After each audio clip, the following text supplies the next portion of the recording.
Good evening and welcome to tonight's meeting of the New Prague Area School Board of Education. We're so happy to have you in person and also those that are viewing us on TV as well. Meetings are taped and can be viewed later on if you'd so choose, and you can find that on our website. And then we have an opportunity for open forums, but tonight we have no open forum. But if you choose sometime in the future to participate via open forum, you are certainly welcome to do so. Just call our office and Janelle will help you out as far as giving you the information. I believe the deadline for signing up for open forum is the noon on the day of the school board meeting. If you take note, Janelle, that all members of the school board are here and present. And then we'll go on to item 3, the Pledge of Allegiance. Pledge allegiance to the flag of the United States of America and to the republic for which it stands, one nation, under God, indivisible, with liberty and justice for all. Okay, we're going to have a spotlight on success, and it's called Bridge, Building Relationships in Diverse Generation, Empowering Equity Presentation.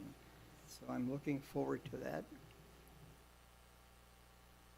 Good evening. Thank you very much for having us this evening. It's a pleasure to be here.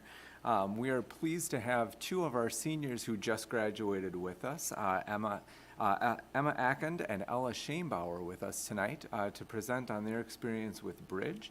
Bridge is a student-led club that we host at New Prague High School. So with no further ado, I'll welcome Emma and Ella up to the podium. Thank you, Brian.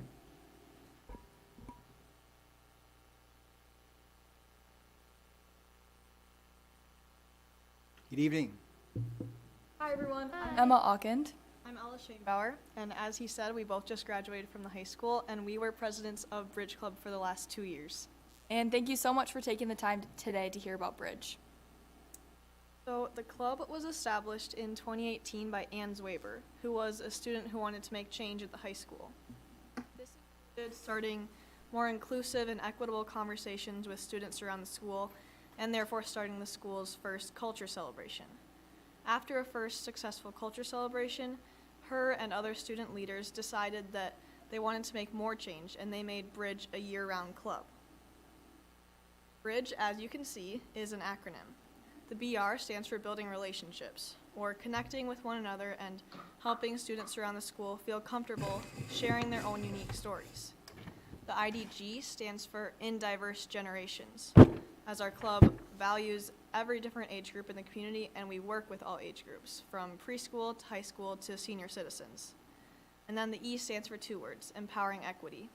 We want to make space for equitable and courageous relationships throughout the school community and make space for all community members to feel welcome. In Bridge, we have many activities that encompass every and all generations. We've made cards with preschoolers for Malastrana and Praha Village. We visited the elementary schools within our district and completed an activity. We also created May Day baskets for the high school nutritional staff. And finally, we painted a rock snake called Wiggles the Welcome Worm at the high school for our school garden. This rock snake was made to represent students and clubs, so we met with other groups and painted rocks to promote interaction and collaboration between the students at our school. Every year, we also visit the elementary schools and we create a project with an underlying message. This year, our focus was on Michael Jackson's song, Man in the Mirror. The theme was focusing on being proud of who you are, both the traits that make you unique and how you choose to treat the people around you. We had students create and decorate tinfoil mirrors that they hung in their lockers to help them remember this message. Our big event is the culture celebration. The mission statement is, we want to have courageous conversations to open the minds and perspectives of peers and staff to the cultures of all people here at New Prague High School, in our district, and in our community. This year, our question we presented to the attending students was, how can we appreciate everyone's unique story? We had 17 booths that represented clubs at our school or cultures of students. The Social Studies Department brought their classes to the celebration, and over 600 students had the opportunity to explore and learn about new cultures. We also asked staff and students for feedback after the event, And some of the key points were that staff enjoyed watching students authentically take interest in the different booths, and students had enjoyed learning many facts they otherwise would not have. Here's a short video with some pictures from the culture celebration.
Thank you so much for your time, and we hope you enjoyed learning about Bridge Club. Thank you. That was fabulous. Have any questions or comments to make, board members? My comment is, I'm so happy that this is continuing. I remember when it was first started, and I know how much time Barb put that into that program, and I'm happy that you kept it going. Thank you. Yeah, thank so you. much. Thank you. As has been tradition, and they're going off to college, I believe, correct? We have a pair of New Prague sunglasses for you, and you have to take one more picture. Ella, you probably have a dozen of these at home from how many times you've been at the board meeting, but thank you for all the work you've done, and best of luck to you in future endeavors. But let's get a quick picture. Is that all right? Yep. All right.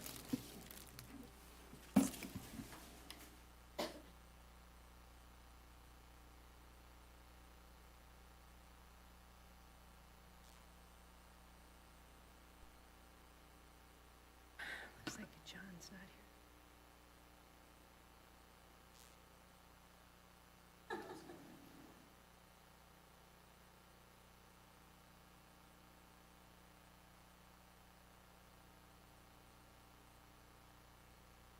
Thanks so much again for coming. Thank you.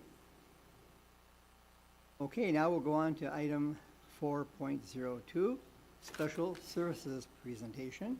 Amy?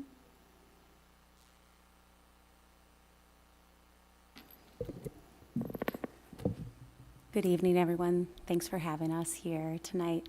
My name's Amy Waldsberger. I'm the Director of Special Services for New Prague, and I'm going to introduce a little bit about our field trip showcase, and the power of just functional field trips. So in special education, learning is never confined to those four walls in the classroom.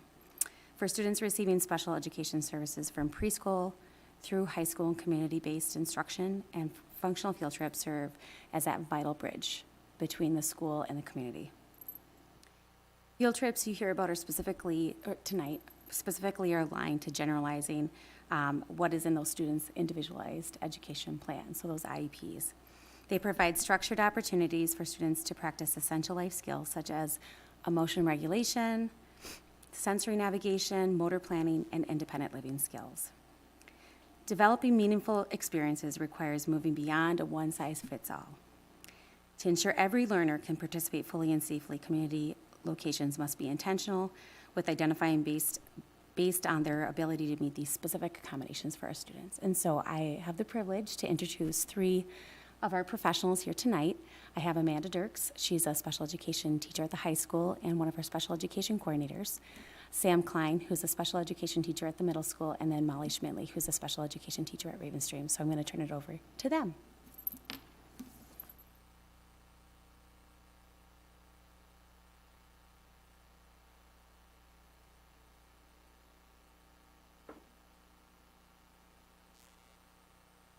Good evening. Hello. Hi. Hi.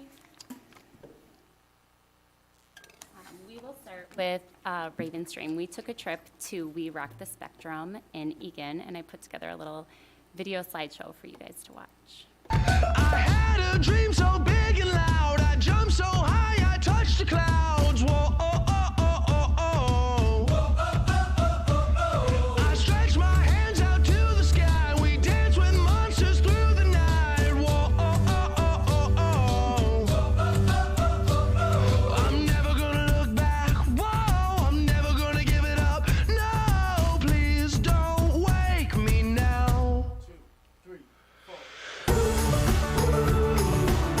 This is gonna be the best day of my life. My life. This is gonna be the best day of my life.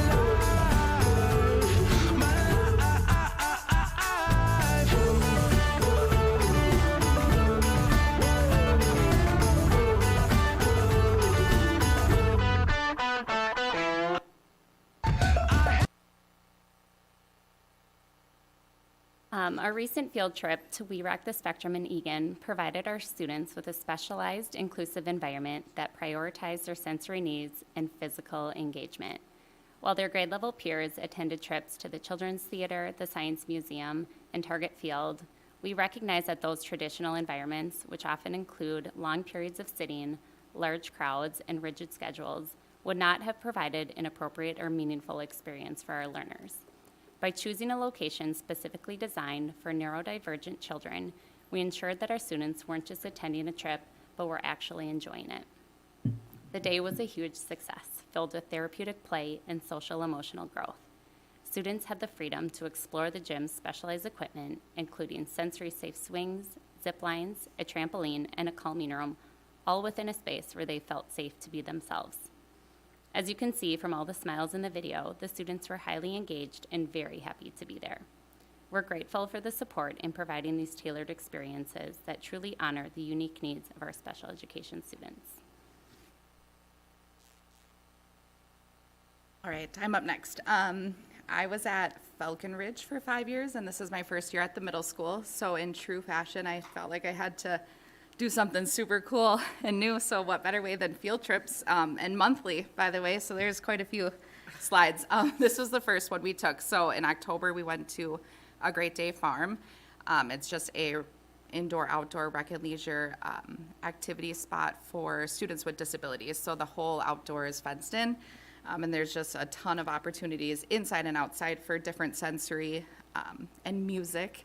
That was fun to see. There's lots of. So then this is their outdoor area. So just tons of accessible bikes, equipment, swings, slides, basketball. It was truly incredible to see everyone's interest areas. And the coolest thing that came out of this, sorry, I could click too.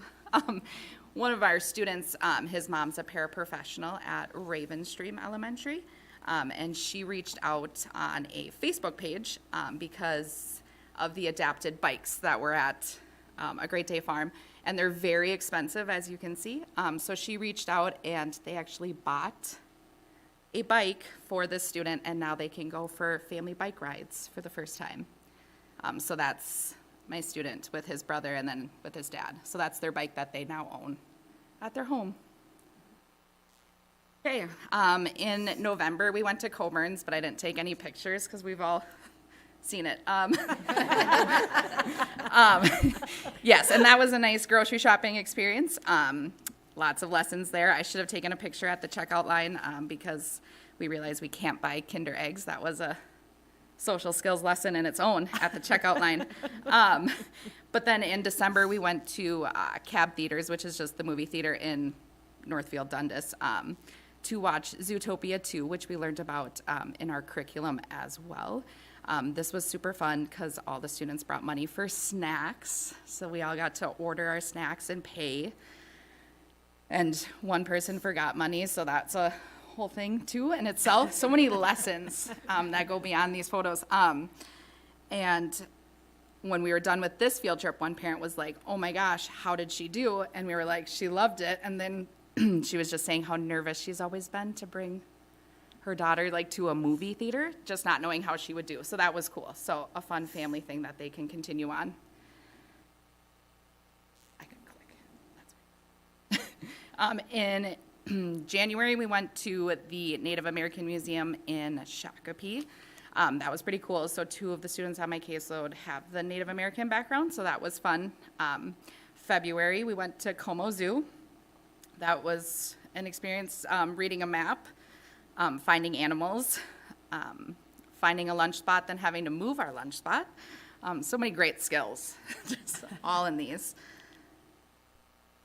And then in March, we got a guided tour for ice fishing. So one of our students was an avid ice fisherman.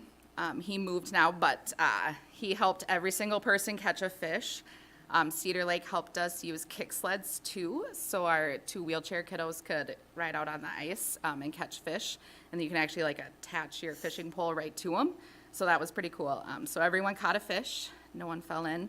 We actually had parent volunteers to come, so that was cool for them to see. Super cool experience. Cedar Lake Farms has already reached out next year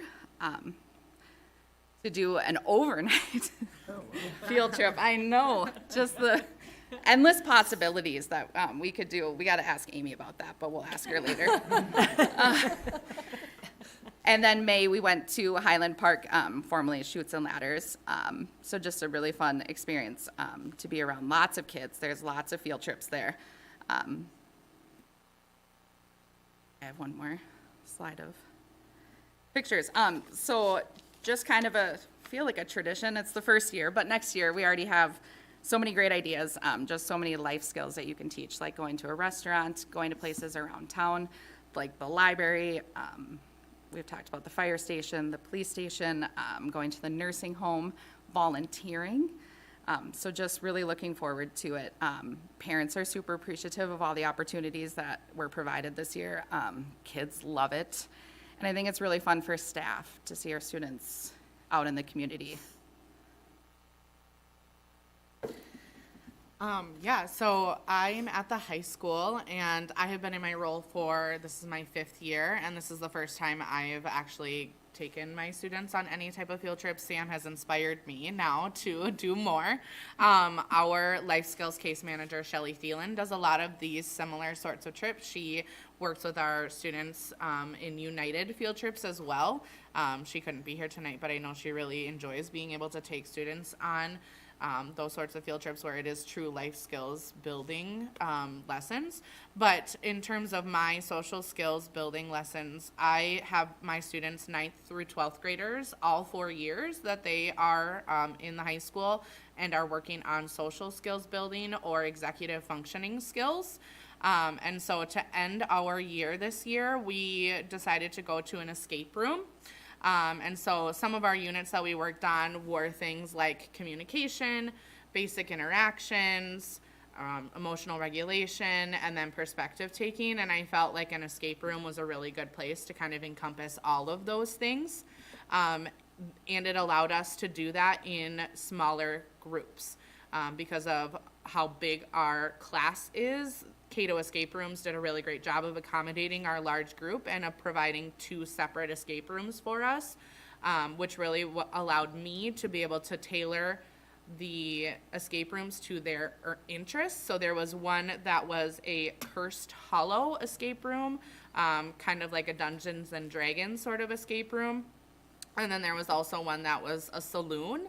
And so the first group, they escaped out of their room with 4 extra minutes, so they did it in an hour and 4 minutes, and the second room got out with 6 seconds to spare. So I think our first group could have done it within that 60 minutes. However, there were 3 rooms to escape, so it did add a layer of complexity for them. But with having them all 4 years, it is very difficult to try to find a way to make lessons unique and applicable for them. So I felt like this was a really great way for them to be able to apply what they've been learning in a different setting, and then also explore something that they may not have had access to outside of their typical day. So, yeah. Thank you so much. It sounds like you and your students had a wonderful set of experiences to share and learn from. Really great. Comments or questions for the teachers? I just think it's exciting that you guys each, with your groups of children, are able to do something outside of the classroom and have them experience those things and learn from it at the same time. And they look like they're having a ball. And such a wonderful group of people, so thank you for teaching them and loving them so well and providing these experiences, and it's going to be really fun to see what they go on and do. Thank you so much. Thank you. Thank So you. impressive. Your sunglasses will come on Friday. Okay, there is no open forums for number 5, so for number 6, we'll go to the approval of the agenda. Do I have a So motion moved. to approve the agenda? So moved. Is there a second? Second. It's been moved and seconded. All in favor signify by saying aye. Aye. Opposed? Item passes. Next, we go on to the consent agenda. And the consent agenda is featured with 3 changes, or not changes, but we've pulled 3 of the consent agenda items, 606, 606P, and 606.5. So those 3 will be handled during the action time of our meeting. So I have a motion to approve the consent agenda with those changes made. So moved. Is there a second? Second. It's been moved and seconded. All in favor signify by saying aye. Aye. Opposed? Item passes. Next, we have the board committee reports, and I'm up first again. There was no special ed advisory council meeting. We did have our monthly Southwest Metro Intermediate School District meeting last Tuesday. And at that meeting, we did a celebration of retirees before the meeting started. And we had a nice group of people that have put in a lot of years of good work working with the programs of the Southwest Metro. And it was fun to recognize the service that these folks put in. Then we had the other side of the coin, in that we had a resolution for non-rehiring of probationary teachers. So we say goodbye to some of the teachers that we had as probationary teachers. Then we had the program reports and the superintendent reports, as we usually do, and things are going well in the different programs. Finally, we talked about the graduations that are coming up at Southwest Metro. It's the common thing to have graduations by program. For our situation, we have one graduation for all our seniors, but in the Southwest Metro Intermediate District, we have a number of programs that are specialized for certain students, and they have their own graduation. So sometimes they can be as small as maybe 6 students that graduate from a program, but they still go through the diplomas being given to them and celebration of their passing through high school. Next, then we'll go on to the next one, and that is item 8.02, and that is the legislative committee. I'll take that. We have not met as a committee since our last school board business meeting. However, I'd like to share a little bit about some legislative activity.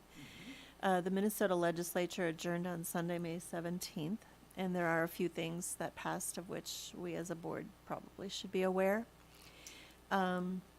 Anything that's strictly financial, I'm not going to go into. That'll be incorporated in budget presentations by Director Fell. However, under House Finance 2433, Education Finance Supplemental Bill, which passed, all districts will now be required to have an anonymous threat reporting system. a local system or the statewide Department of Public Safety system. One-time implementation grants will be available, as well as threat assessment staffing support. House Finance 4492 Education Policy Omnibus Bill also passed, which with several changes to the READ Act, and I won't go into those. I'll let Maren take care of that. House File 3489 anti-grooming legislation passed and takes effect August 1st of this year. It makes grooming a felony. It updates mandatory reporter training, and it expands MDE's investigative authority. And then lastly, House File 3900 Permanent School Fund Constitutional Amendment passed. This legislation changes the distribution of proceeds from the Permanent School Trust Fund from interest and dividends to a percentage of market value model. The change allows for a distribution of 4.5% of the fund's average market value over 3 years. This would increase distributions from the fund by about 40% without raising taxes. So, this proposed amendment will now go to the voters in November. It will be important that every school district participate in educating their voters. If the question is left blank on a ballot, it will be counted as a no vote. MSBA has provided some guidance for school boards and school board members with regard to informing the public. With regard to school boards, we may provide factual and neutral voter education, avoiding any one-sided advocacy. MSBA will continue to provide additional guidance and informational resources. With regard to other education-related bills that passed, be it finance or policy, I would encourage every one of you to visit MSBA's website and read the Friday chat for May 22nd. And one final note, resolutions for the 26-27 session can be submitted beginning June 1st through September 23rd. Thank you, Ann, for the summary. Next, we go on to item 8.03, community education. We did not have a meeting. Next is item 8.04, early childhood community coalition. Thanks, Denny. We had an exciting month. Our early childhood did. May was kicked off with Teacher Appreciation Month and our week, and our parent organization, our booster club, facilitated meals for the teachers and delivered them to all the schools, which was really sweet, and fun surprises throughout the week for them. And then on May 13th, we had our vehicle fair for our early learners. The New Prague Early Learning facilitated the event in our CEC parking lot right here. And we had fire trucks, police cars, horse-mounted police, race cars, food trucks, just to name a few. There were hundreds of people in attendance. So it was really well attended. It was just wonderful. And the folks who showed up with their goods provided an experience for the kids to be interactive with the vehicles. So it was very fun. We had tables set up and staffed by our early learning teachers and by our parent booster club. They were giving books away. We were selling T-shirts, which I might tell you are only for early childhood students, from Janelle at ID Threads, so that was very special. And I just want to say a big thank you to the early learning staff, the booster club, the city of New Prague, our county, the community who gave of their time and resources that evening. It was just wonderful. We will do this, and the history has been every 2 years, so folks should look for a date in the coming, I guess it will be 2028. Thank you, Jean. Welcome. Next, we have the finance and facilities, and we did not have a meeting this month. So, joint powers, Dan? Yeah, we met last week. The New Prague mayor came and spoke during our public comments. He expressed some concern about costs and the city, managing their budget with some of their new expenses like the police station and things like that. And some worry about how cost sharing was working and the impact it had on the city budget. He had requested, and the Joint Powers Committee has started reviewing our bylaws for updates.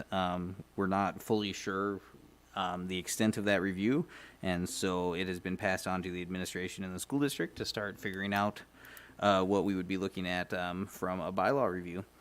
The transition to the new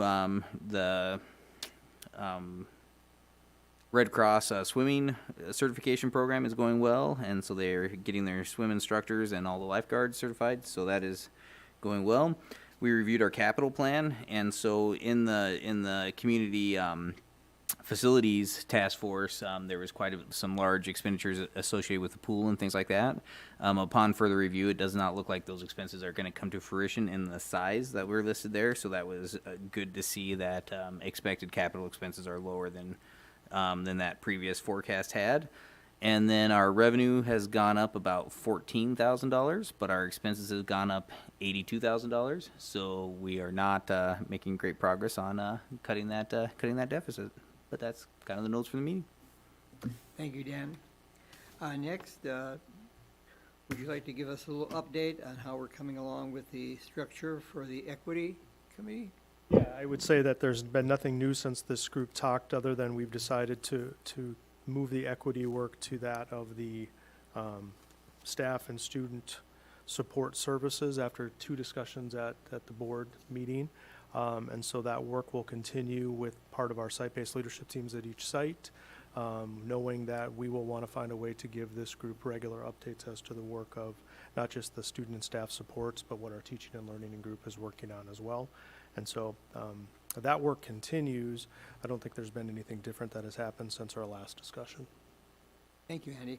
And it was nice to see the students talking about the program that they had for cultural purposes, as far as noting the differences that we all have, but also the many things that we share as a culture too. So that was fun to see it. We have something like that as part of our experience here at New Prague. Next, we have the item 8.07, District Advisory Committee. We did not meet. Not meet.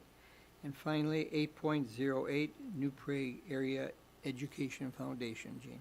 Yeah, it was another exciting month for our New Prague Area Education Foundation. And just a reminder again, this foundation is put together to help facilitate scholarships for our seniors, as well as classroom needs for all schools. Requests can be brought forth. There's a formal process, but we happily raise those funds to be able to provide them to our classrooms and our students. Probably, there were lots of exciting things, but probably the most exciting thing for me was the honors night. And I know several of you were in attendance, so that was very fun. I'm going to flip over to my notes. I actually have a picture here that I'll pass around of the scholarships that the New Prague Education Foundation gave away, which I will note that in a second.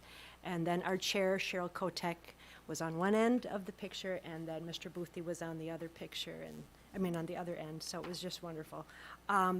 We gave away 97 scholarships that night. Over $130,000 were awarded. And the students in that picture, the foundation itself, presented 10 $1,000 scholarships. So thank you to New Prague, Give New Prague Day. That date is set again. We've got Wednesday, April 8th of 2027. We have some of the discussion from the past meeting. We've set a date again for the Arts and Activities Showcase. That will be March 18th of 2027. Evening for Education, that is this coming October the 23rd at Next Chapter Winery. And just to note again, these events happen so that we can raise funds to give to our students who are graduating and to the classrooms. And then also, we just have a very nicely rounded committee of people who've come together on the board to serve on the board for the Education Foundation. And then there are subcommittees that have developed, and the folks in that foundation have done a great job of taking ownership of various committees. And so we have one committee, for example, that's allocated to just grants, going through requests. And so anyways, there was a vote that was passed. We have also situations come up where we look for more information, and so sometimes requests come forward that we decline, and we wait for more information or might go on to the next. But very productive meetings. They typically happen every month. We did skip May. It was a busy month. The next meeting will be in June. Thank you, Jean. You're Jean, welcome. Jean, can you repeat what you said about a date at the Next Chapter Winery? Yes, so it's called Evening for Education, and it's at Next Chapter Winery, and it happens once a year. The New Prague Education Foundation facilitates the event. We bring in food.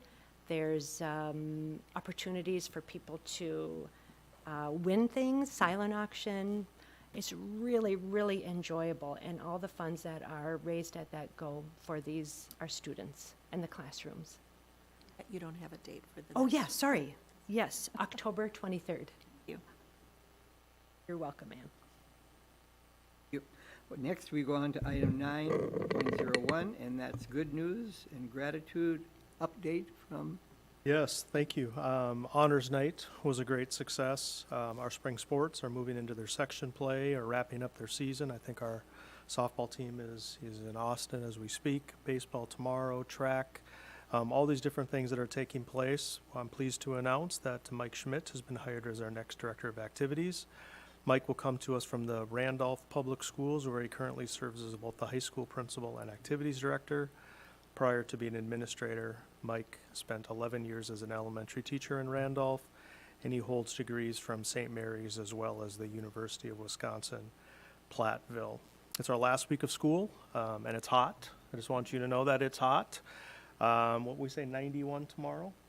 So learning becomes a little bit more of a challenge in the last week of school when it is 91, but we're looking forward to a busy but hot and productive week. Very excited about our end of the year celebration, which will take place on Friday morning, where we'll honor our retirees, significant career milestones, and also announce the 2026 Paul Flick Silver Apple Award recipient. In terms of gratitude, belated Memorial Day appreciation for all of our veterans and their families, as we mourn and honor all U.S. military personnel who died while serving in the armed forces. In that same vein, I was able to take part in the Yellow Ribbon Dinner along with Director Steinhoff and Directors Steinhoff and Christie. I don't believe I missed anyone. This was held last week to honor our senior students who have made a commitment to join the military upon graduation. It was held at the American Legion Club Room, and then they went to City Hall to be recognized as well, or the City Council meeting. And it was hosted by the Beyond the Yellow Ribbon South of the River, 2 Eagle Detachment Marine Corps League, New Prague Police Department, and the New Prague American Legion. I'd also like to thank our high school administration and all of the team at the high school for the work they did to make our graduation ceremony on Saturday, which was nicer than Friday. And thank you to everyone for their flexibility. But there's a lot of work that goes into that night, or in that afternoon in this case. And many thanks to our team of all the people who work behind the scenes to make that a special night for 343 graduates and their families.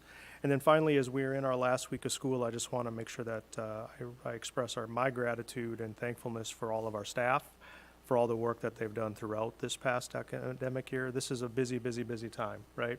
Lots of things going on, and we have staff members. We have now graduates who are here tonight showcasing their work, and so we will celebrate the rest of this week, but then it's time for some much-needed rest, relaxation for all of our school staff. So we're excited for the end of the year, but it's going to be a busy but productive week.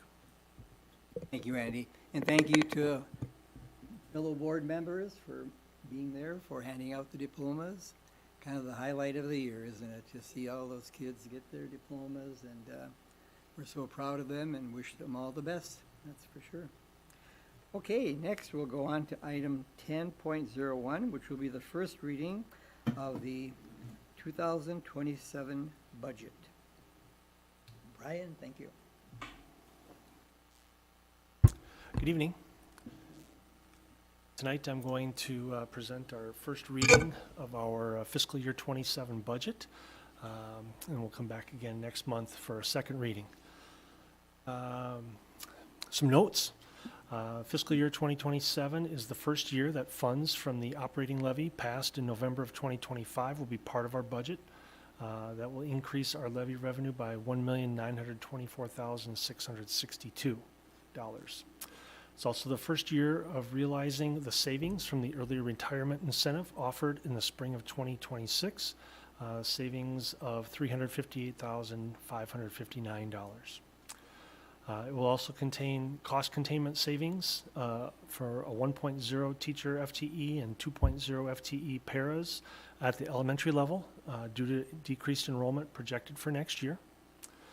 Our total general fund revenues are projected to increase by 3.04% from the revised FY26 budget, so going up $1.582,187 million. Some notes there, our basic formula allowance for state aid will increase 2.69%. We're projecting an increase in our special education aid of $215,031.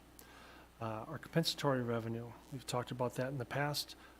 It's settled now that that will go down $91,999. So not quite as bad as what was projected. There was, I think the legislature passed a $10 million hold harmless bill, and so some of the loss was recouped for districts.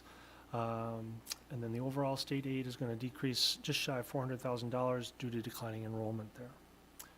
Our total general fund expenditures increased 3.73% from the FY26 revised budget, or $1,924,973. Some notes there, salaries increased 3.0% and will be in year 2 of various employment agreements. And then further into the presentation here, I'll go through a list of some significant expenditures in our budget for next year. And then the enrollment numbers that we're using for the budget, FY25, we finished up at 3,905. For our projected actual for this year, we're projecting at 3,774, and we are budgeting at 3,663 for next year at this point. Some significant expenditures to make you aware of. First of all, the budget includes $315,000 for 2 new school buses, and those will be purchased out of restricted funds, the operating capital funds. We'll undergo phase 2 of our network switch upgrade at a cost of about $250,000. We completed phase 1 during this current FY26 year at a cost of $90,000. And again, those will come out of operating capital funds. We'll replace the data cabling at Falcon Ridge at a cost of $67,000, and that too will come out of operating capital. We will purchase another batch of student Chromebooks on a 4-year cycle at about $248,000. We make lease payments on those, and those come from the unassigned funds in the general fund. Staff laptops, about $180,000. Those are on a 5-year cycle, and again, we make lease payments there from the unassigned general fund. We will be converting thumb turns, some of the door locks, to thumb turns throughout the district at a cost of $27,000. This would be a safety and security upgrade, and that will come from long-term facilities maintenance funds. We will continue to convert some of our lights to LED, a more economical version of lighting there. $25,000 estimated cost at Falcon Ridge and $50,000 at the middle school. Those two will come from long-term facilities maintenance. We have budgeted $75,000 for an annual district-wide sidewalk and parking lot repairs coming from long-term facilities maintenance. And then we plan to recoat the middle school tennis courts at a cost of $50,000, and those come from long-term facilities maintenance funds as well.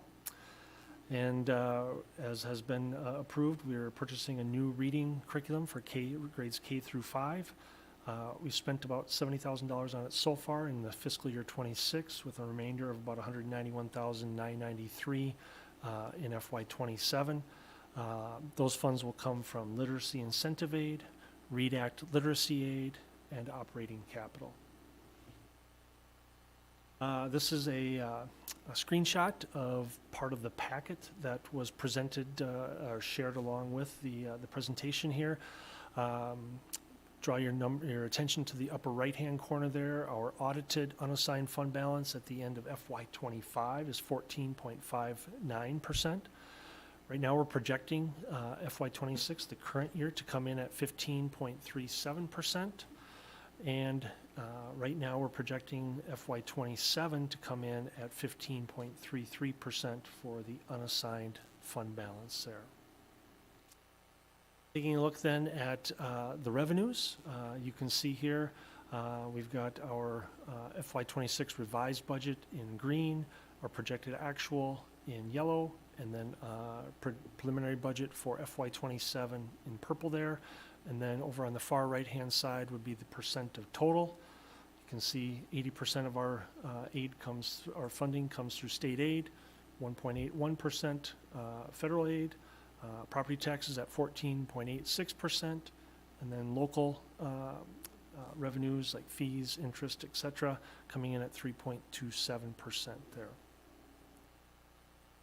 Next slide here has a graphic that shows a breakdown of those numbers that I just talked about there. With again, the bulk of our revenue coming in the form of state aid. Taking a look at our expenditures by object, you can see on the far left-hand side there, we break them out into salaries and wages, employee benefits, purchase services, supplies, equipment, debt service, and then other expenditures.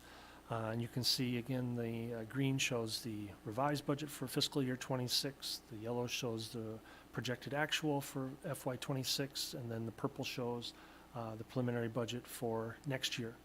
On the far right hand side you can see our percent of total.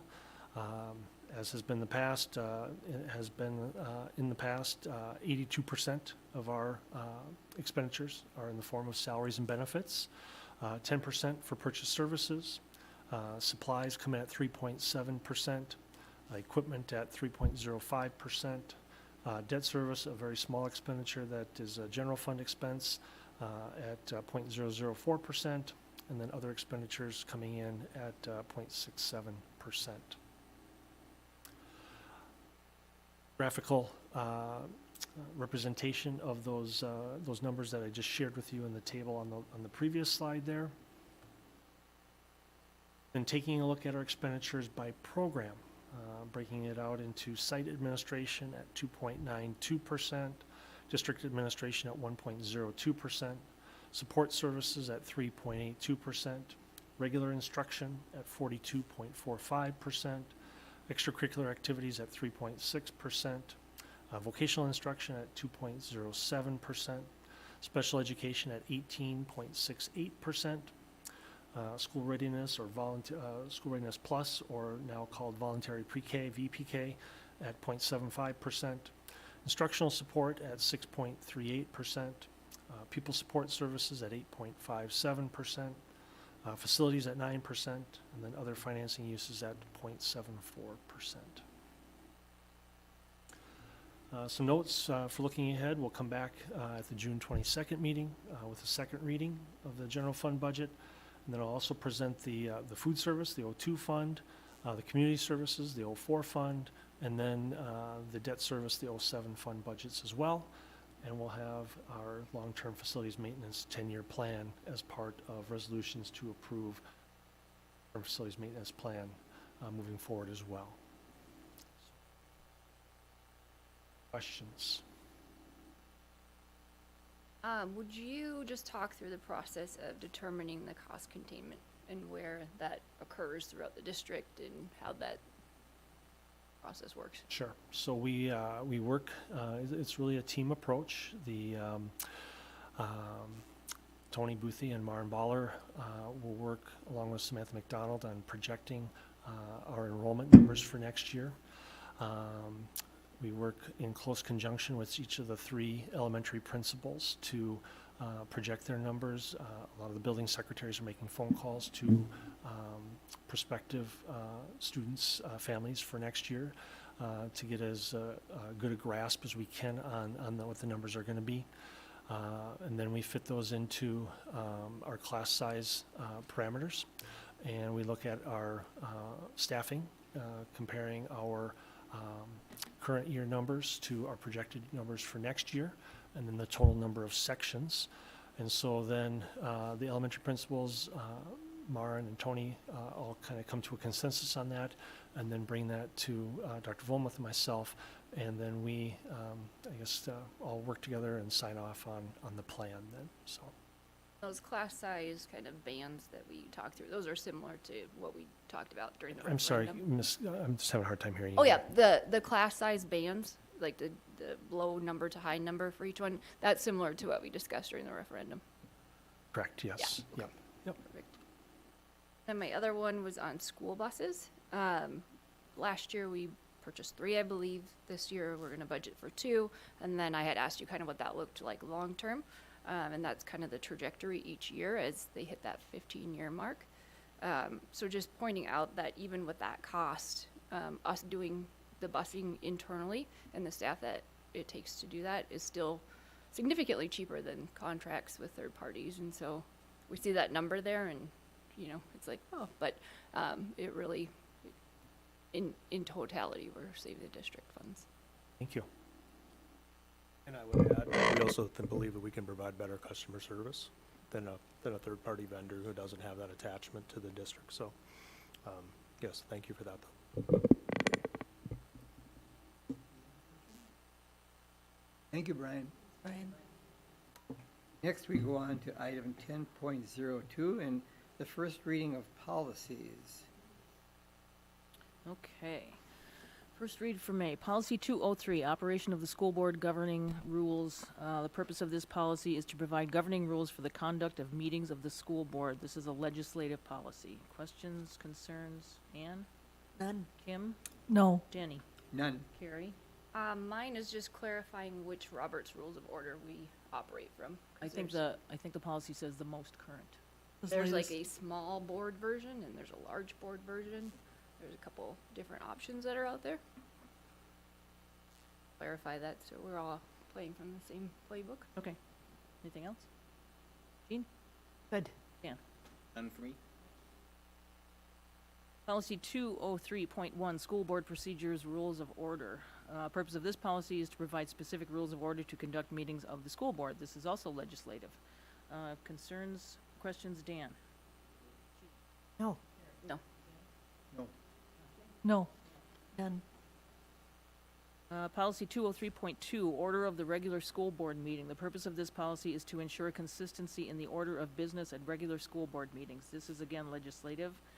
Questions or concerns, Anne? None. Kim? No. Denny? None. Carrie? No. Jean? No. Nope. Policy 214, travel by school board members. The purpose of this policy is to control travel by school board members as required by law. This is a mandatory policy. Questions, concerns, Dan? Nope. Jean? No. Carrie? No. Denny? No. No. None. Policy 611, homeschooling. The purpose of this policy is to recognize and provide guidelines in accordance with state law for parents who wish to have their children receive education in a homeschool that is an alternative to an accredited public or private school. This is a locally written policy, if I'm getting this right, it's a locally written policy in accordance with state law that says we have to have one. Questions or concerns, Dan? Nope. Jean? No. Carrie? No. Danny? No. Kim? No. Ann? None. None, other than to say that there will be no first reads in June because we don't have a July work session, so we'll pick up first reads again in July.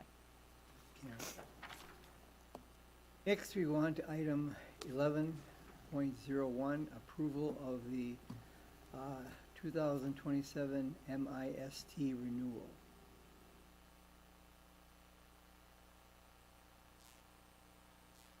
That's not me. I don't know. That's Or Brian. maybe it's Brian. We call it MIST, so I was a little confused, so forgive me. It's the time for the misprint. Mr. Fell has this information.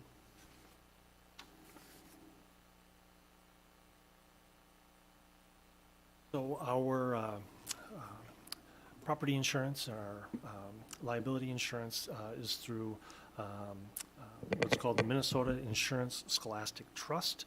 I've attached a memo there with some background information. It's formed in 2013. New Prague is a longtime member of MIST. There are now 31 school districts across the state that are members here.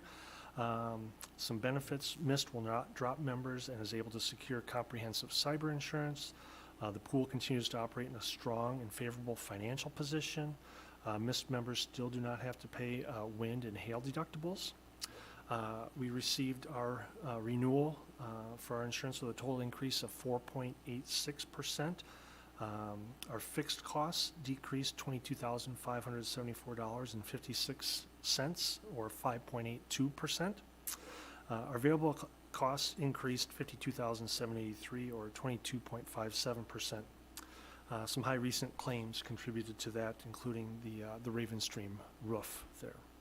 Overall, our premium will increase by about $30,000, and our total yearly premium for next year will be $651,646.85.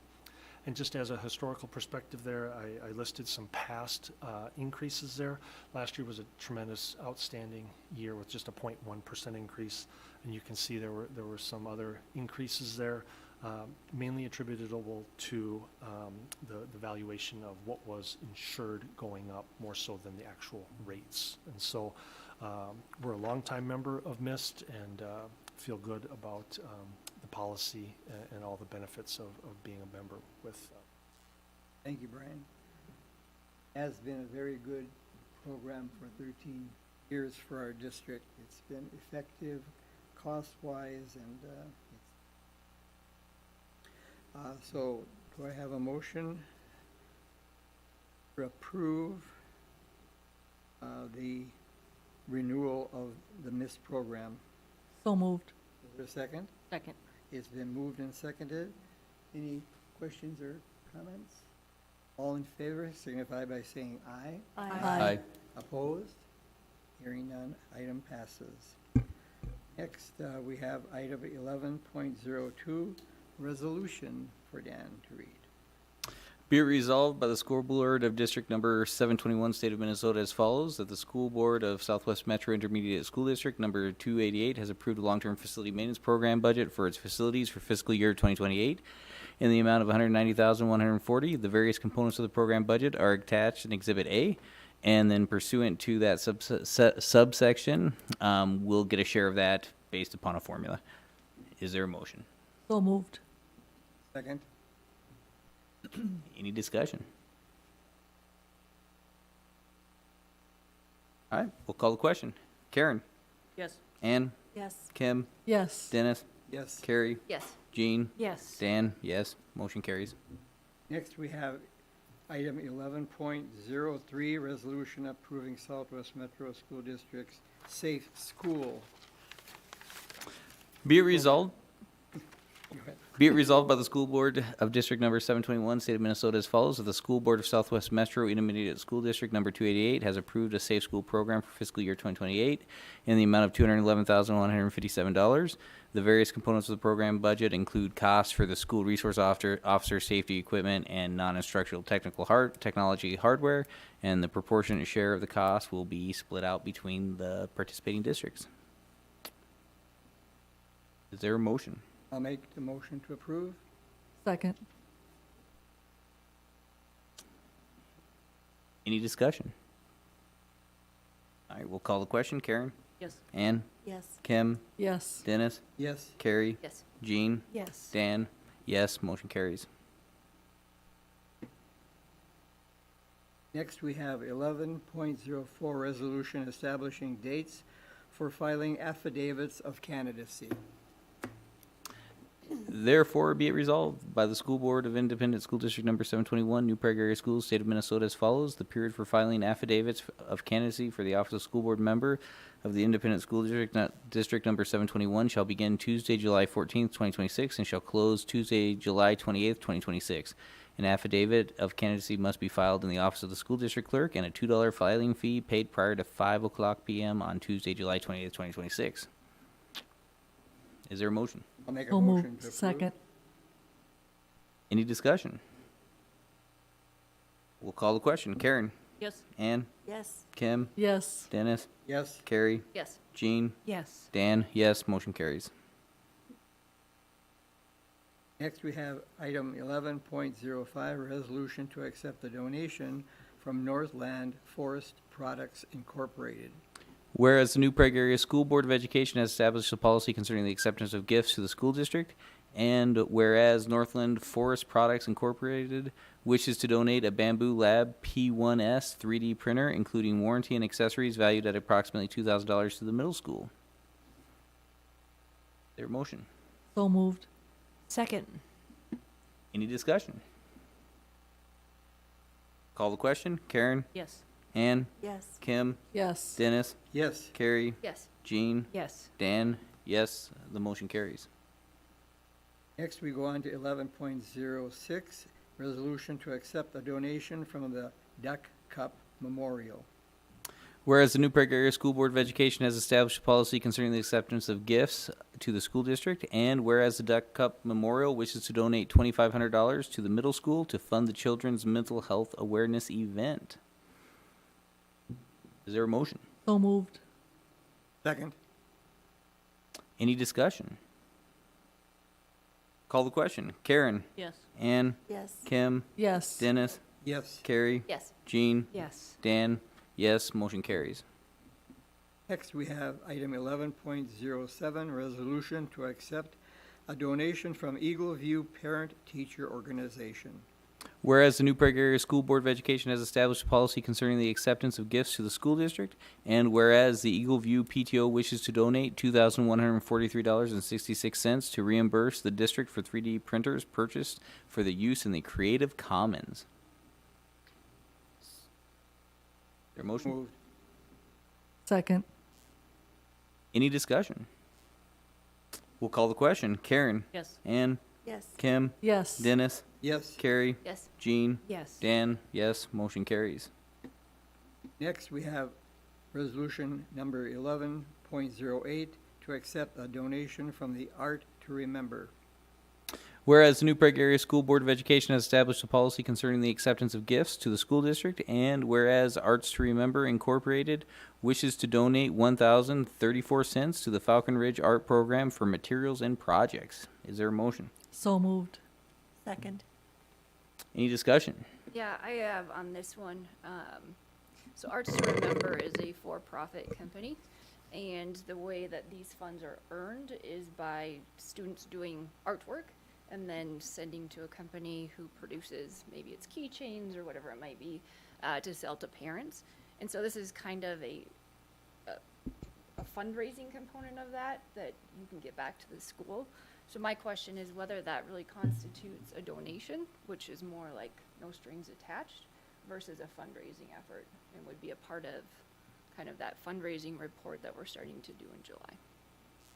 If I may, in fairness, Director Cuff and I had that same conversation today, and I think I learned a lot about, put my elementary principal hat back on again, because I was familiar with this from my days in elementary school principal. I think the reason why this is before you is because it's a whopping $1,034, so it met our $1,000 threshold.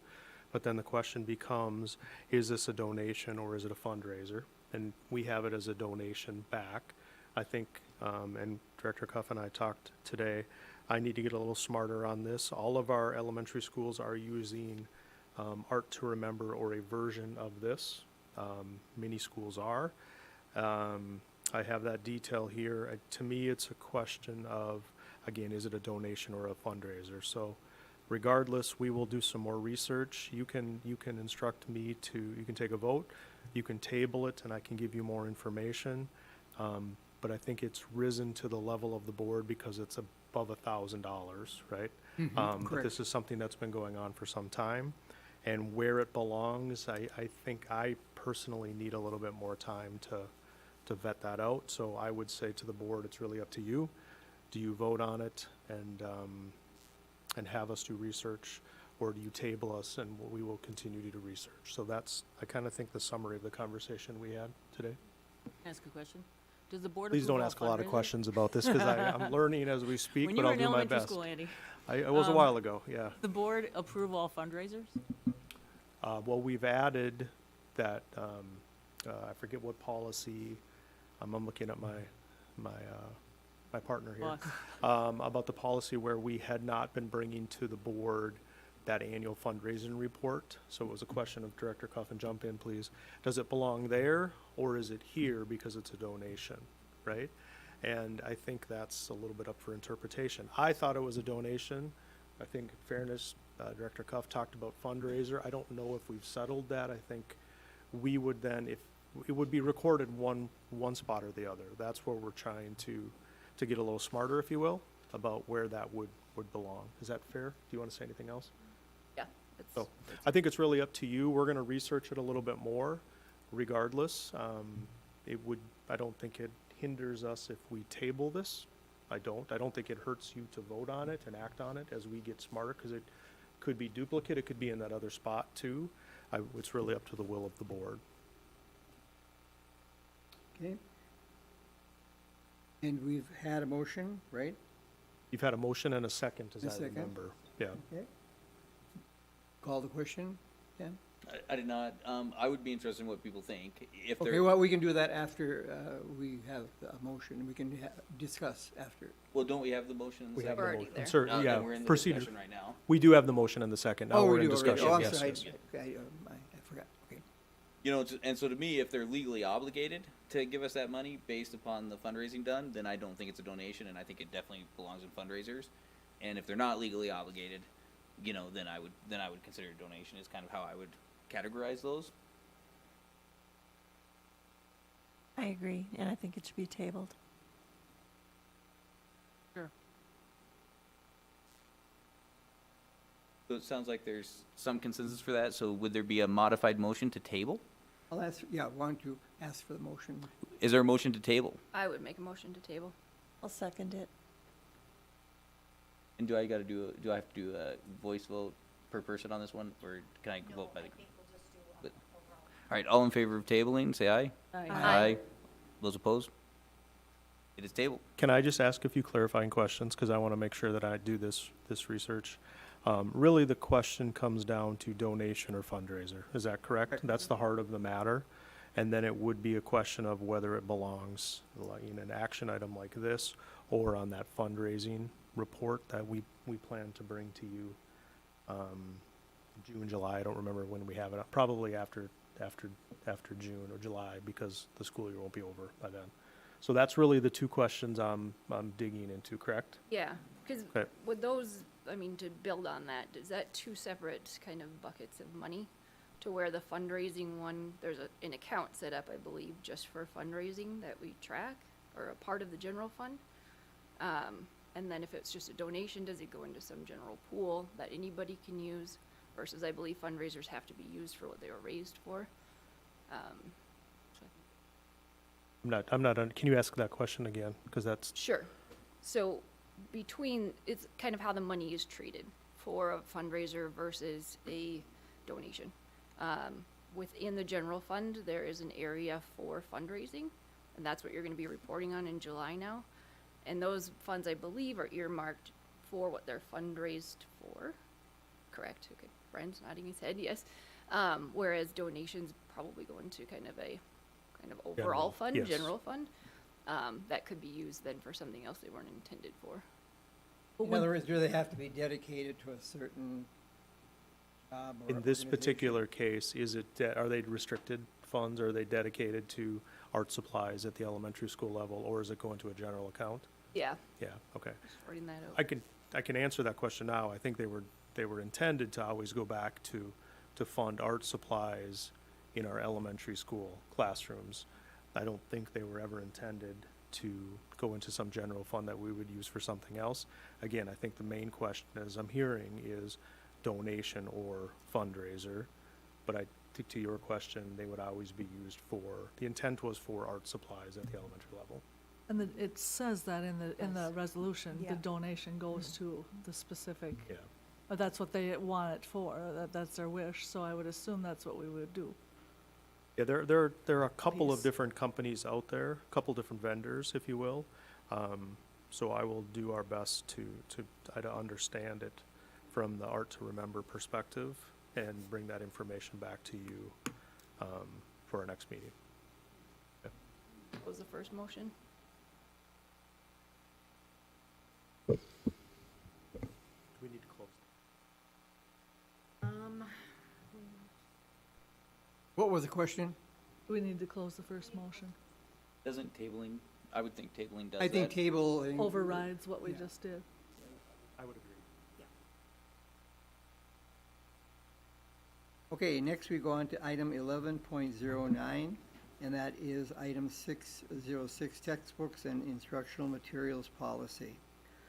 Do I have a motion to approve this policy?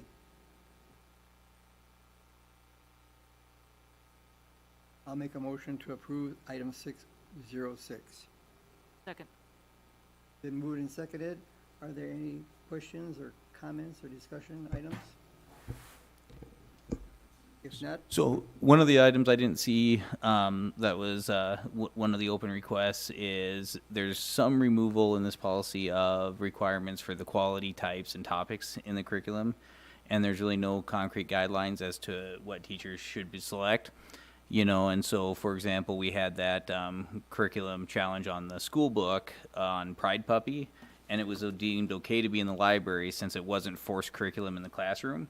And I don't think we have any clear guidelines of whether or not that is an appropriate book for the classroom and why. And so I'm concerned that we leave it, everything's ambiguous and we have no clear standards as far as what kind of curriculum is appropriate at what age levels and such. any other comments or questions, concerns? If not, all in favor signify by saying aye. Aye. Opposed? Nay. Item passes. Next, we go on to item 11.10, and that is 606P, textbooks and instructional materials. We have a motion to approve item 606 policy P. So moved. Is there a second? It's been moved and seconded. Are there any questions or concerns or discussion items?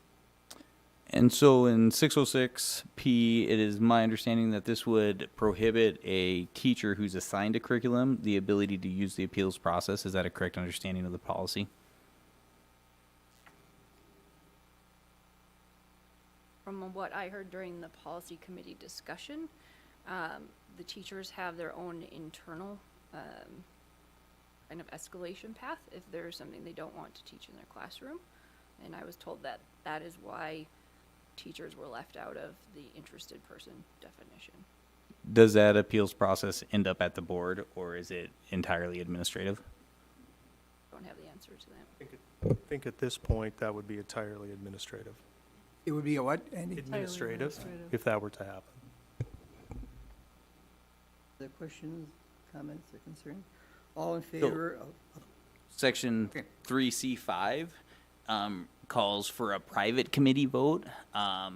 And so I have concerns as far as conducting this kind of business in private and not allowing the public to see a vote tally or to see whether it was unanimous or not. And I think we should be willing to sign our names to the curriculum that we select and support. And so I think we should be willing to be open to the public and not redact that type of information. I just had 2 points Okay. on it as well. That the packet that would be provided to the school board members, should somebody pursue the appeal process, would be the same packet that DAC put together for us to review.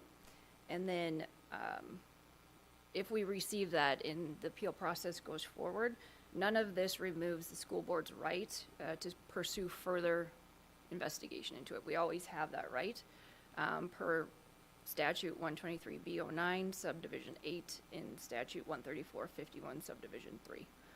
So the policy at face value might look like it stops with the review of the process, but there is always that right built in.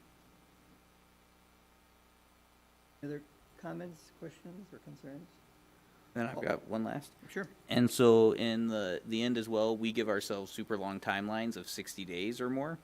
And then if an individual's wanting to appeal, we're really stingy on that timeline and we only give them 14 days.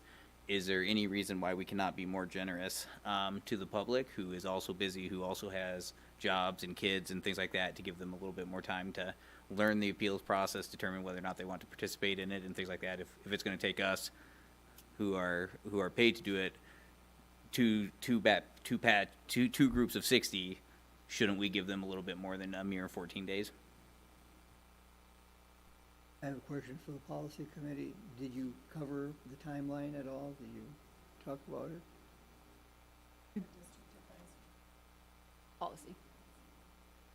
I guess just my opinion on it would be that if someone is going to bring this before DAC, bring a challenge before DAC, and then want to go through the appeal process, that person would have already gone through the whole process originally. They would have read the piece, they would have put together all of their challenge materials, and so they wouldn't have to do a whole lot of anything else. So to give them 2 weeks, I'm thinking that would be more than enough time. The 60 days for us, if we decide to go beyond just the process, would give us time to actually read a textbook or read a novel or something like that. And that would be something that the challenge person, the person who brought the challenge, would have done already. So that's what I was thinking. And we did discuss that in that light, 14 versus the 60. Any other questions or concerns or comments?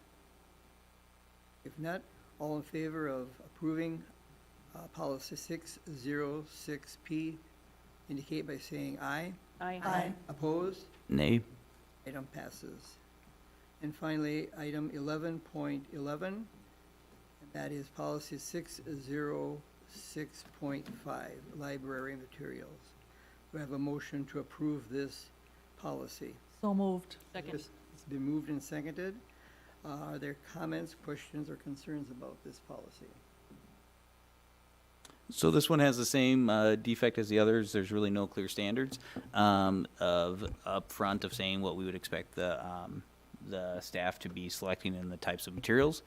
A secondary question is, in the policy it says that library materials shall not be excluded because of the race, nationality, religion, sex, gender, or political views of the writer. And I would have a question on the reverse of that. Can materials be selected specifically because of the race, nationality, religion, sex, or gender, or political views of the writer?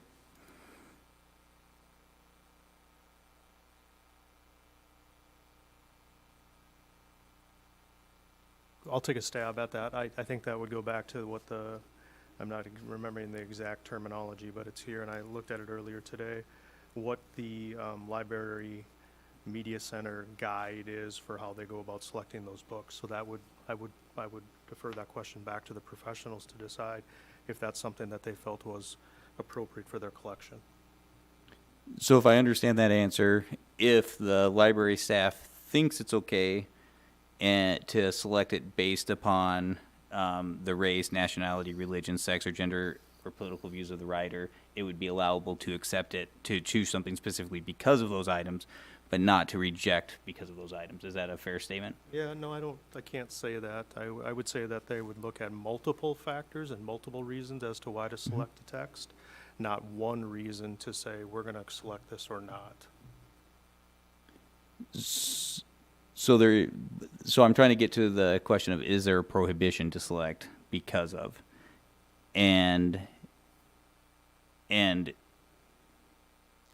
it's not fully clear to me. Of course, there'll be multiple criteria in there, but is it acceptable to choose based upon any of those protected statuses in the affirmative, or it's definitely not to reject it based on that, but can you go out there and say, I need a book written by, a member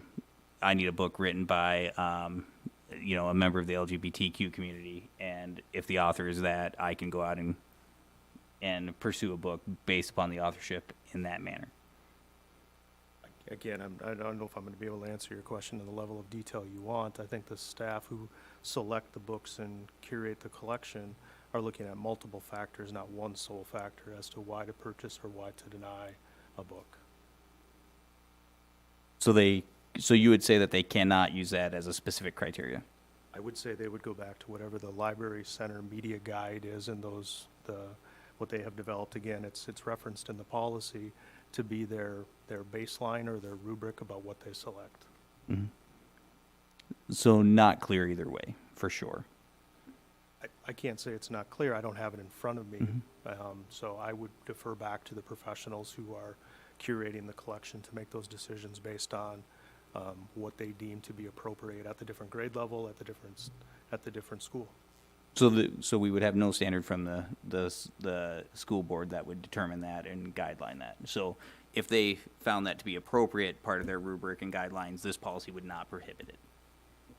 To specifically choose because of race, nationality, religion, sex, gender, or political views. I don't know if I'm fully answering your question. As Director Cuff said, I think the school board can always jump in and say, we don't agree with a book that is selected. You have that right to do that, or an individual can do that. Again, I would say, and I'm being repetitive here, forgive me, that I don't have the look, I've not looked at it, I don't have it in front of me, but their selection is based on multiple criteria, not one criteria. Mm-hmm. And we're reactive in our role, not proactive is what it sounds like. And that's one of my big concerns always, is establishing clear guidelines up front. In our curriculum and things like that, we've been removing those. And so I think we would do well to spend a significant amount of time giving guidelines to our staff rather than just reacting to whatever the current education trends are as far as that goes, which is why I oppose this policy. Guidelines are not single items that you may say yay or nay for an item. It's multifaceted. So when you're saying one thing or one facet of it tips to one way or the other, I don't believe that that's the case for most decisions. Decisions are based on all of the relevant information that has to do with, in this case, material for the library. So it isn't one thing that makes it a good thing or a bad thing. It's a multifaceted approach to approving and not approving.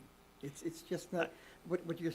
If I'm reading you right, you're picking out one thing that would tip it, and that would either exclude it or include it or whatever have you. And I don't think we judge materials by just one point. I don't think that that's the way most decisions are made, but that's the way I look at it. I'm sorry. One of the reasons why I have these types of questions, Denny, is because, for example, the Pride Puppy book, I can't get somebody to tell me clearly where that would be appropriate as curriculum, where it's appropriate as just a library book that people can choose to check out and things like that. And so when we did our curriculum review on it, the statement was, since it's just in the library and it's a voluntary book to check out, that means that it's there's no issue here, right? But when you go and ask, well, is it appropriate for curriculum and could it be used? Or would teachers understand that that would be an inappropriate book to mandate in a classroom of 3-year-olds, let's say, right? And then as soon as we say that, people are like, well, we're not saying it's excluded from that. And there's what it comes down to is there's really no standard besides what the teacher wants to do in the classroom at that time.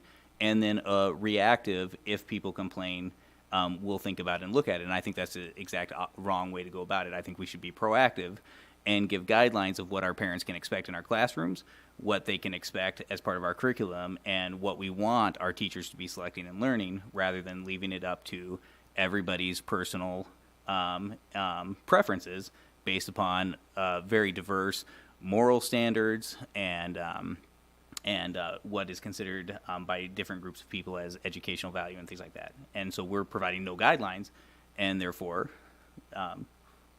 it's pretty random, and it's hard to get a clear answer as what's appropriate. You know, I can't even get a clear answer of whether the F word is profanity or not. You know, and it's hard to understand that when you're talking to administrators and teachers.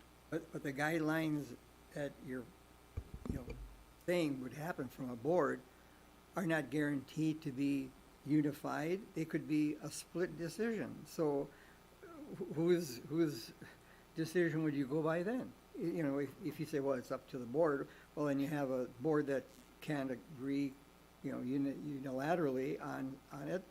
Well, then you're still back in the same position, and that is there's a difference of opinion. Of course, and it'd be the majority of the board would be setting those standards, right, and providing the guidance to the professional staff, rather than just saying we are unable to provide any guidance, and so we're going to defer every decision and every criteria without setting any guidelines or boundaries of what we expect. Of course, there's going to be differences, Denny, But we have to be willing to work through those and figure out, as representatives of our community, what our community expects us to put into the classroom. I think it's more important what parents expect in the classroom than it is what the professional staff think should be in the classroom. We serve parents, we serve families, and that should be one of the highest priorities. And we only care about what they think reactively and through a fairly bureaucratic process. And I think we can do better than that if we would be willing to work on it up front. And I think if we assigned it to a committee, we could come to an idea. I guarantee you it's not going to be my ideal world, and that's fine. But saying what our standards are is a prerequisite of being able to hold a standard inside the district. If we say we have no standard and it's just every decision's an individual decision that has no rubric to judge it by, it's just impossible to provide any guidance, and then you're more likely to just create conflict because the teachers think they're following our policies, and if you reverse them, they feel bad about it.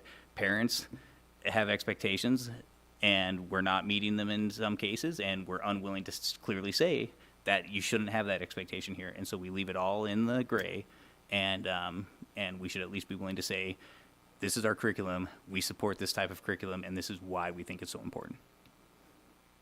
It's not the curriculum, it's one piece of the curriculum puzzle. It's not the whole curriculum.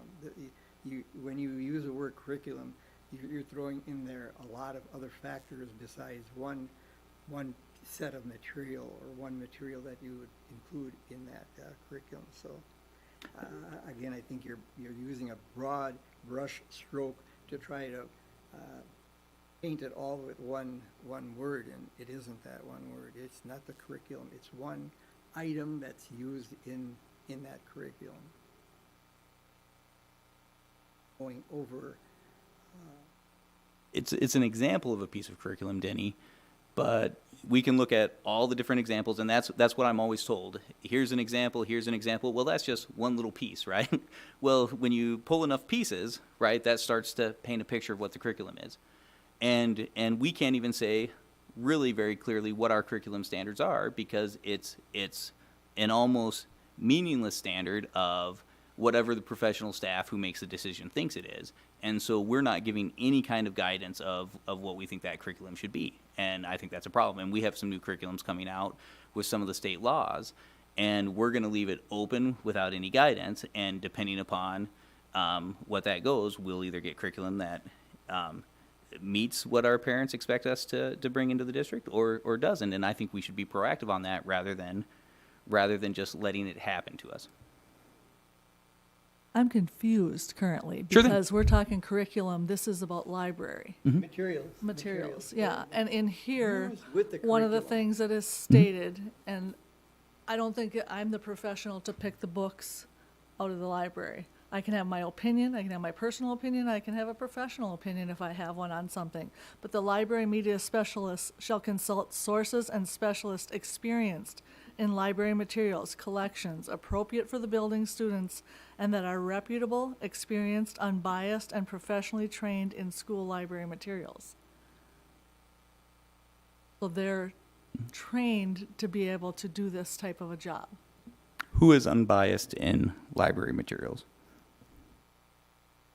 Does such a person exist? Well, do we? Are we getting to choose it then? I don't mean- claim to be unbiased, right? I'm just asking the question because that's where I'm at with it. Yeah, and I think what I'm trying to point out is that the library books and curriculum are two related problems we have of being very vague in general. And so that standard says, if the National Library Association or anything like that, they would be considered a reputable source. They recommend books that I don't think very many of us here would think is acceptable inside a classroom or inside our library, some of which are pornographic in nature and things like that. They're serving a wide variety of districts, a wide variety of things. And so to defer that decision to say if the National Association of Libraries thinks we should put pornographic books in our library, I think we can clearly say we do not want to follow that, even if they are considered a reputable organization and are supposedly professionals and perhaps considered unbiased, right? I think there are biases in any people and in any organizations, and to pretend otherwise, I think, is a little bit naive. And so What we should be doing is we should take our role seriously to give our staff guidance. They're going to be selecting the individual books and things like that and developing the curriculum. But currently, they're developing the curriculum with no guidelines. And so they are going out to what's popular in other communities and different things like that, and may or may not be suited to us. And so setting some of those guardrails, like, is Pride Puppy appropriate for a third grade class or not? How am I supposed to know when I'm sending my kids into the school of what is going to be the curriculum? You know, we said it was only a library book because it wasn't curriculum. But does that mean that the teachers know that it shouldn't be part of the curriculum? And I don't think we're actually saying that. And we are taking no clear position. I have a lot of thoughts, and I'm trying to organize them to speak to this. But a couple of them are, we are in a community that has trusted people in our schools administration that we have put in place with direction, and we're trusting them to pick the curriculum. We have got obligations to the state and so on, but our schools are open. There's no parent that can't go into a school and look at the library material. If a parent has curiosities about a class that's offered in our district, that information is not inhibited to the parent. The parent can review that information. They can review the curriculum, they can review the books, they can even seek for an alternative. We've had that discussion. So until we get to heaven, this world will be flawed, but we do put people in place that do the best they can under their obligations. And with regard to this in general, what I see this as is guardrails. It's just guardrails. If you look at it literally, it's guardrails. I think that we shouldn't try to read between the lines. I think if I just read section 5A3, literally, it is a guardrail. So that's just my few thoughts. Not that I don't believe that parents should have concern about what's taught in the classroom. They should have concern when their kid walks out the door if they're going to get run over. You know, we do have to consider safety and effectiveness in all situations of the choices that we make. But again, I think to emphasize that we have people in place that we trust and respect that are going to follow the law and are going to use regard when they choose materials otherwise. And again, coupled with that, I know I've said it already, this is not a closed-door district. Any parent can come in the door and review library materials as well as curriculum and can have a voice if they disagree with something. We do provide alternatives. So I would frankly encourage that if there were concern from a parent. I agree with Jean. Agree? Yep, it's part of the procedure. I would also add that our teachers, our librarians, our media center specialists work with our children and our families on a daily basis and know them well and know their needs and their likes and their preferences. We don't. So again, I would follow with what Jean said, and we've put these trusted people in place and we've given them the guardrails, the criteria, and we need to let them do their job. I agree too. I just have a couple of points. One, all of the library media available is online and can be accessed online by people like parents going in to do research. Can someone remind me what that website is? Brian?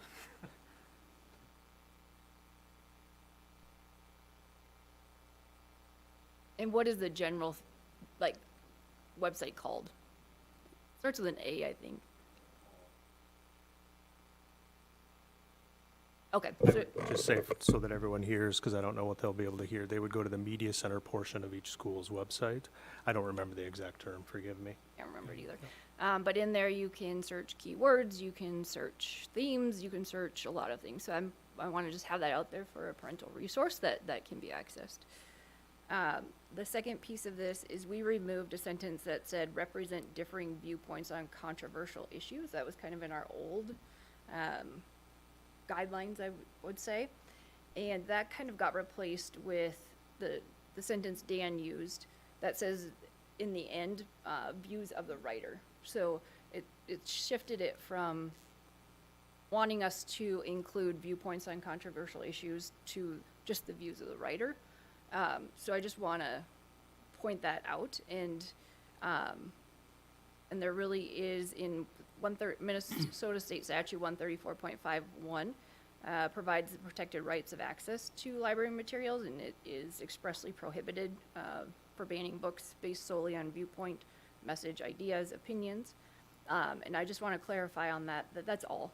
So if in fact there are some viewpoints being represented, I want us to go forward making sure that as we look at things and talk about things, it's inclusive of all.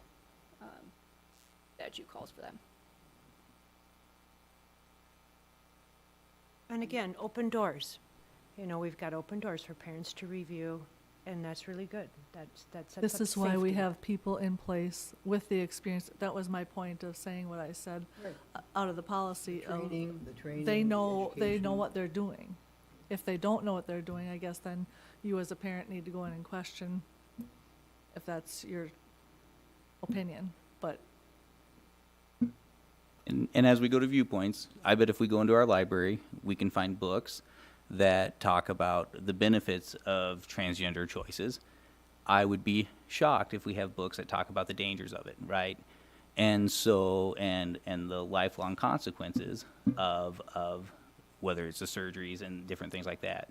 And so when we look at what's recommended by library organizations and things like that, when I look at what's on the recommended read list and different things like that, there is a very specific ideological bent to it, and it doesn't represent everyone in our community. It doesn't represent differing viewpoints, and if we naturally just defer to the organizations that are recommending books, I think we're missing out on a wide range of resources in our district.